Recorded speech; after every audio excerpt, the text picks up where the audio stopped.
Ահա այն պատճառը, որի համար եւ ոչ միայն ես հրավիրել էի Հայկուհի Բաբախանյանին, ինձ համար բավականին բարդ էր գալ այդ որոշմանը, անցնել ռեստորանային աշխատանքի մշտապես։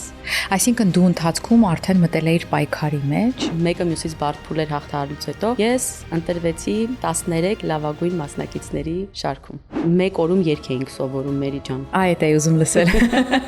Ժամանակ առ ժամանակ նման զրույցները ինձ ուղղակի փրկում են։ Շնորհակալ եմ, որ փրկեցիր ինձ այսօր։ 18 թվականին ամեն բան գլխիվար շուռ եկավ մեր ընտանիքում եւ բուժման հետ կապված հարցեր առաջ եկան։ Ինչ ես կարծում, ո՞րն է երգչուհու համար կարևորը։ Երևի ժողովուրդը սիրեց իմ ձայնը, իմ երգը։ Այն սևուկին։ Այն սևուկին, այո, այն փոքրիկ աղջկան, այո։ Շատ ժամանակ ասում էի Չամիչ Հայկուհին։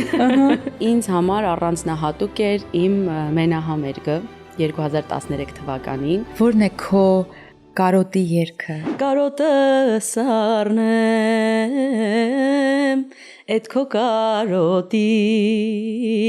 վախենամ մեռնեմ։ Բրավո։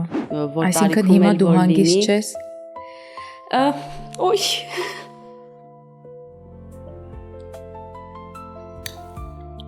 Ես էլ եմ նույն տեղում։ Գիտես չես կարող հանգիստ լինել, երբ որ անընդհատ կարոտում ես։ Մի հատ խելքի կամ էլի։ Իհարկե։ Երաժշտական թիկնապահ։ Ահա, անունը որոշեցինք։ Ամուսնուդ։ Ինչ ասում ես, ճիշտ ես ասում, դրա համար ծիծաղում եմ, որովհետև ինքը այդ ամենը կառավարում է բեմում։ Մի շաբլոն հարց եմ ուզում տալ։ Կարող ես նորից Հայաստանում ապրել։ Այսօր ինձ կարելի է լսել Մեծո ռեստորանային համալիրում, մշտապես այնտեղ եմ ուրբաթ, շաբաթ եւ կիրակի օրերին։ Մեր հիմնական նպատակն է այստեղի մեր երեխաներին, երիտասարդներին սովորեցնել ժողովրդական, աշխուհական, կոմպոզիտորական երգերը։